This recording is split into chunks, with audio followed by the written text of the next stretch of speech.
గౌరవనీయులైన తెలుగు సినీ and TV production assistant union సంఘ సభ్యులకి, అలాగే లీడర్లకి, ఛాంబర్ ప్రొడ్యూసర్లకి, ఫెడరేషన్ పెద్దలకి అందరికీ నమస్కారం తెలియజేస్తున్నాను. ఈరోజు మా కార్మికులందరం కలిసి 30% వేతనాలు పెంపుదలకై కృషి చేస్తున్నారు. దాంట్లో భాగంగానే మేము కూడా స్ట్రైక్ చేస్తున్నాం. ఇప్పటికి 15 రోజులు అవుతుంది. ఇంతవరకు ఒక కొలిక అనేది రాలేదు.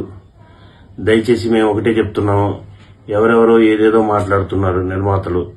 ఒకళ్ళు వచ్చేసి మాఫియా అంటారు. మాఫియా అంటే సార్, ఇంతకుముందు మేము మన నార్మల్ ఎగ్జిక్యూటివ్ మేనేజర్గా చేసి ఇలా ప్రొడ్యూసర్గా చేస్తున్నారు కొంతమంది. మరి మేము కార్మికులు అప్పటి నుంచి గత 30 సంవత్సరాల నుంచి పనిచేసుకుంటా ఈ విధంగా రెంట్ కట్టుకోలేని పరిస్థితిలో భార్య పిల్లల్ని చేసుకుంటా, పిల్లల్ని చదివించుకుంటా, వైద్యం కోసం వాటి కోసం చాలా కష్టపడుతున్నాం. అయినా మేము కనీసం ఒక మెట్టు కూడా ఎక్కలేదు. కానీ మీరు విత్ ఇన్ 2-3 సినిమాలు చేసి ప్రొడ్యూసర్గా మారుతున్నారు. అంటే టోటల్ గా మాఫియా అనేది మీరు చేస్తున్నారు. ఇప్పుడు ఎగ్జాంపుల్, మేము ప్రొడక్షన్ ఉన్నాం, ఒక 10 మంది చేసేది మీలాంటి వాళ్ళు ఇంకొక 5 రూపాయలు రాసుకోండి, 5 డబ్బులు మాకేయండి అని చెప్పేసి మమ్మల్ని వేధించి, అలా అయితేనే మీరు ఒప్పుకుంటేనే మేము కంపెనీ ఇస్తామని చెప్పి 5 డబ్బులు తీసుకొని, డ్రైవర్ల దగ్గర తీసుకొని, లైట్ మెన్ల ఇన్ఛార్జీల దగ్గర తీసుకొని, ప్రతి ఒక్కళ్ళ దగ్గర అమౌంట్ తీసుకొని ఇలా పర్ డే ఒక రోజుకి వచ్చేసి ₹1,00,000 సంపాదించేది మీరు. ప్రొడ్యూసర్కి ఇవన్నీ ఏమీ తెలియదు. మీరు ఇంత తొందరగా ప్రొడ్యూసర్గా కావడానికి కారణం మాఫియా అనేది మీరు. ఇలా ఏదో నీతులు మాట్లాడుతున్నారు. 30% ఎందుకు పెంచాలంటున్నారు సార్. 100 కోట్ల సినిమా పెడితే మాకు ఇచ్చే జీతం 5% ఉంటుంది. మిగిలిందంతా మా 1 డే వేతనాలు మా ₹1,00,000 అయితే మీకు ఇన్కమ్ ₹1,00,000 సంపాదించుకుంటున్నారు. ఇవన్నీ మీ ప్రొడ్యూసర్లకు తెలియట్లేదు సార్. పొరపాటున మీరు నలుగురే అక్కడ ఉంటున్నారు. ఆ నలుగురికి ఆ ప్రొడ్యూసర్ చెప్తున్నారు. అదే ఒక ఇన్ని కోట్లు పెట్టి సినిమా తీసే ప్రొడ్యూసరు ఒక లైట్ మెన్ దగ్గర గానీ, ఒక ప్రొడక్షన్ దగ్గర గానీ, ఒక డ్రైవర్ దగ్గర గానీ, ఒక కాస్ట్యూమ్ మేకప్ దగ్గర గానీ, ఎవరి దగ్గరికన్నా వచ్చి ఒక్క మాట మీరు మాట్లాడండి సార్. ఇన్ని కోట్లు పెట్టి సినిమా తీస్తున్నప్పుడు మా వర్కర్స్ తో మాట్లాడటానికి మీకు ప్రాబ్లం ఏముంది? సార్ ఇంకోటి ఏంటంటే, ఎగ్జాంపుల్ చెప్తున్నా, ఒక ఎగ్జిక్యూటివ్ ప్రొడ్యూసర్ కి ఒకరోజు నేను టిఫిన్ పెడుతున్నాను. టిఫిన్ ఒక ఇడ్లీ తినేసి ఏ మెస్ అని అడిగాడు. సార్ పలానా మెస్ అన్నా. అదేంటి నేను చెప్పిన మెస్ రాలేదా? అయితే టిఫిన్ బాగాలేదన్నాడు. అంటే వాళ్ళకి ఎన్ని డీలింగ్లు ఉన్నాయో కూడా దీన్ని బట్టి అర్థమవుతుంది. ఇవాళ అతను కూడా మాట్లాడుతున్నాడు స్కిల్ కావాలని. స్కిల్ కావాలంటే మాకుంది సార్ స్కిల్. 30 years నుంచి మేము ఇదే ఇండస్ట్రీలో చేస్తున్నాం. మాకు ఆల్రెడీ సర్టిఫికెట్స్ కూడా వచ్చినాయి. ఇంకొకటి, ఇప్పుడు అతను వేరే కంపెనీలో చేస్తా ఇలా చేస్తుండని చెప్పేసి దీనికి తీసుకొచ్చారు. ఇప్పుడు ఒక పెద్ద కంపెనీ చేశాడు. కనీసం అతని చేతిలో ఒక 4-5 సినిమాలు ఉన్నాయి. 5 సినిమాలకి 5 లక్షల ఇన్కమ్. అంటే నువ్వు ఒక మెస్సు పేరు చెప్తేనే బాగలేదు పలానా దగ్గర దమ్మని చెప్పి అన్నప్పుడు అందరూ బాగలేదు బాగుంది అంటే ఇతను బాగలేదు అంటాడు. అంటే నువ్వు దానికి అలవాటు పడిపోయినావు కమిషన్కి. అంటే నువ్వు ఎంత డెవలప్ అయినావో దాన్ని బట్టి అర్థమవుతుంది.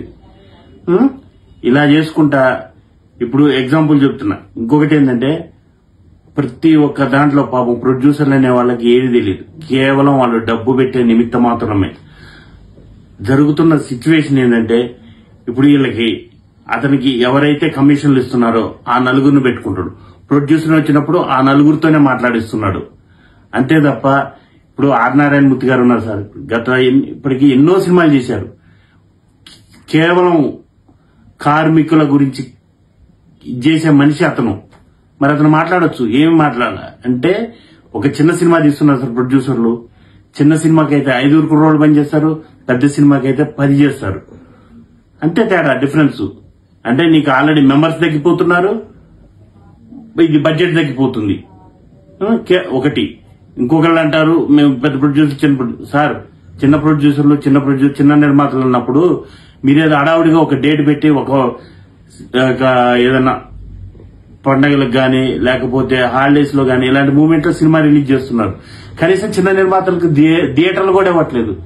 మీరు నిర్మాతలుగా సహాయం చేయాలనుకుంటే చిన్న నిర్మాతలప్పుడు మీరందరూ కలిసి మాట్లాడి వాళ్ళకి హెల్ప్ చేయొచ్చు కదా. అక్కడ ఆ పరిస్థితికి వచ్చేటప్పటికి అక్కడ చేయట్లేదు. ఇక్కడ అన్ని మాఫియా జరుగుతుంది, స్కిల్ జరుగుతుంది మీ వల్ల. ప్రొడ్యూసర్లు అనేవాళ్ళు దేవుళ్ళు. ప్రెజెంట్ గా జరుగుతున్న సిచ్యువేషన్ ఏంటంటే ఓన్లీ ఈ ఈపీలు అంటారు ఎగ్జిక్యూటివ్ ప్రొడ్యూసర్లని, వీళ్ళు సార్. ఇంకోటి, ఒకప్పుడు బ్రహ్మానందం గారు ఉండేవాడు, మేనేజర్ బ్రహ్మానందం గారు. అతను వర్కర్స్ కోసం కష్టపడేవాడు, వర్కర్స్ కి ఏం కావాలో అది ఇచ్చేసేవాడు. కానీ అలాంటి వాడిని సిన్సియర్ గా పనిచేసేవాడిని ఎవరు నమ్మరు ఇండస్ట్రీలో. ఫస్ట్ ఆఫ్ ఆల్ అది. నెక్స్ట్, ఇప్పుడు మైత్రి మూవీస్ లో ఒక చందు గారు ఉన్నాడు, సూపర్. అంటే ఇలాంటి వాళ్ళని ఎదగనియ్యరు. ఇంకోటి, దిల్ రాజు గారి దగ్గర నాగేశ్వరరావు గారు ఉన్నారు. నాగేశ్వరరావు గారిని ఇలా లేకుండా చేశారు. కేవలం ఈ ప్రొడ్యూసర్ సిన్సియర్ గా పనిచేసి కార్మికుల కోసం ఎవరైతే సపోర్ట్ చేస్తారో వాళ్ళని ఇండస్ట్రీలో ఉంచరు. కమిషన్లకి కృతుపడి మాఫియా చేసి ఇచ్చేసే వాళ్ళనే మీరు ప్రోత్సహిస్తున్నారు సార్. ఇప్పుడు మీరు ఇన్ని కోట్లు సినిమా తీసినప్పుడు అసలు సమస్య ఏంది, ఎక్కడి నుంచి వస్తుంది అనేది ప్రతి ఒక్కరి దగ్గరికి రండి యూనిట్ లో. ఇంకొకటి, ఇప్పుడు ఎగ్జాంపుల్ చీఫ్ గా చేస్తుండే, చీఫ్ ను మాట్లాడబాకండి, అతని కింద ఉన్న కార్మికుల గురించి అడగండి. ఏంటమ్మా, ఏంటి పరిస్థితి, మీ ప్రాబ్లం ఏందని తెలుసుకోండి. ఇప్పుడు మా పరిస్థితి సార్, ఆల్రెడీ పాపం మహిళా వర్కర్లు ఎంగిల్ ప్లేట్లు గడుగుతున్నారు. వాళ్ళు పొద్దున మాతో పాటు వస్తున్నారు. వాళ్ళకి ఎవ్వరికి ఇది లేదు. అంతా ఘోరం. అంతా ఇప్పుడు ఓన్లీ ప్రొడ్యూసర్లు అనేవాళ్ళు దేవుళ్ళు. దయచేసి ఇప్పటికైనా అర్థం చేసుకోండి. ప్రతి ఒక్కళ్ళు దీంట్లో భాగస్వామ్యం అండి. 30% వేతనాలు ప్లీజ్ సార్. మాకు 30% అంటే ఇప్పటికి కూడా మాకు తక్కువే. అది మాకు ఇచ్చేది 1280 రూపాయలు కాల్ షీటు. దేనికి సరిపోవట్లేదు. ఇప్పుడు 3 నెలల నుంచి నేను కనీసం ఒక 15 రోజులు పని చేసి ఉంటా. 15 రోజులు పని దొరికింది. ఇప్పుడు ఇంకా బయట నుంచి రావాలను సార్. యూనియన్ అనేది ఒక మాఫియా కాదు సార్. యూనియన్ అనేది ఒక కార్మికుడికి, ఇప్పుడు మా యూనియన్ ఉంది, మాకేదన్నా ప్రాబ్లం అవుతే కనీసం హాస్పిటల్కి పోదామంటే డబ్బులు లేని పరిస్థితి. అలాంటప్పుడు కొంచెం యూనియన్ సహకరిస్తుంది. ఇన్ని రోజులు 30 సంవత్సరాలు పనిచేసి యూనియన్ తరపు నుంచి వెళ్లిపోతుంటే వాళ్ళు ఏదో కొంచెం మాకు హెల్ప్ చేస్తున్నారు. ఒక మనిషి లేడు, ఏదో యాక్సిడెంట్, ఏదో ఈ మనిషి కోల్పోయాడని చెప్పి వాళ్ళ ఫ్యామిలీకి ఒక సపోర్ట్ గా ఉంటున్నారు. మేము అది ప్రొడ్యూసర్లు అడగట్లేదే. మేము స్కూల్ ఫీజులు కడుగుతున్నాం. దేవుడి దయ వలన చిరంజీవి గారు ఉన్నారు, యోధా అని ఒక దాంట్లో ఇచ్చేశారు, ఒక 50% డిస్కౌంట్ వస్తుంది. అలాంటి ఒక చిరంజీవి గారు, ఒక బాలకృష్ణ గారు ఇలా ఉన్నారు సార్. ఏదో ఎవరో ఒక 2-3 చేస్తున్నారంటే. కానీ కార్మికుల వేతనాలు అనేది 30% పెంచాలని చెప్పి దయచేసి అర్థం చేసుకుని మమ్మల్ని సహకరిస్తారని చెప్పేసి ఇచ్చేస్తున్నాం సార్.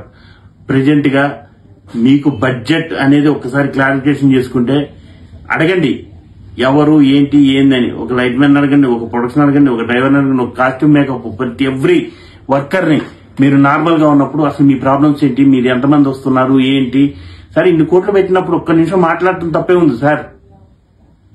ఈ వ్యవస్థ అనేది ఉన్న దాంట్లో ఒక్కడి వల్ల నాశనం అయిపోతుంది. అది ఓన్లీ ఎగ్జిక్యూటివ్ ప్రొడ్యూసర్ గా ఎగ్జిక్యూటివ్ మేనేజ్ చేసి ఈ రోజు ఒక కిషోర్ గారు గాని మంచి వ్యక్తుల్ని ఎవరు నమ్మరు, ఎవరు ఉంచరు.